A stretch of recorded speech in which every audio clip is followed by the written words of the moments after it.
आसनमध्ये happy baby पोजमध्ये repeats करायचं. एकदा लेफ्टला role करायचं, एकदा राईटला रोल करायचं आहे. 1 2 3 4 5 6 7 8 9 10 11 12.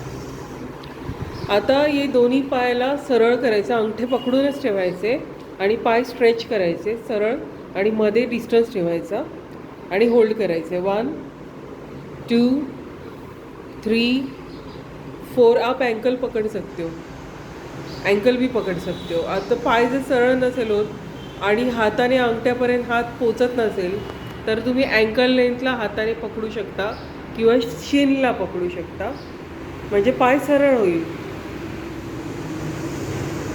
आता दोन्ही पायांचे तळवे एकत्र जुळून घ्यायचे आणि पोटावरती बटरफ्लाय पोजसारखं पोझिशन घ्यायचं आणि दोन्ही पायाला मूवमेंट द्यायचे. एकदा लेफ्टला एकदा राईटला. पाय इकडे अनिता मॅडम करतात तसं सायली. याने हिप जॉईंट्सच्या हाडाला आणि मसलला छान एक्सरसाइज मिळतो. ऐसे शैलेश सर, ऐसे ये लोग कर रहे देखो ऊपर. आणि टाईट हिप जॉईंट जो आहे तो सॉफ्ट होऊन फ्लेक्झिबल व्हायला मदत होते.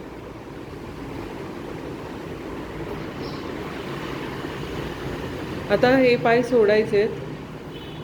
शेवटचं आसन ह्याच्यामध्ये आपण घेतोय ते आहे पवन मुक्तासन.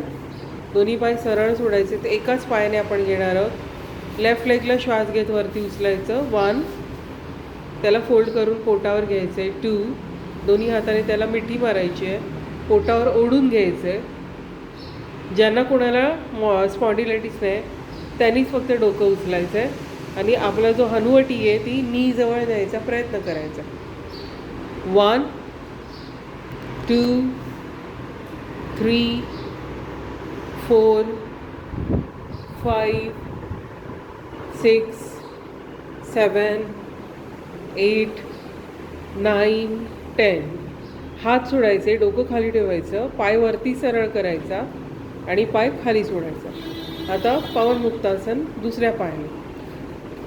उजवा पाय वर उचलायचा, फोल्ड करायचं आहे, पायाला घट्ट मिठी मारून पोटावर ओढून प्रेशर निर्माण करायचं आहे. जर तुम्हाला त्रास नसेल तरच तुम्हाला डोकं वर उचलायचं आहे, मानेचा काही त्रास नसेल तर.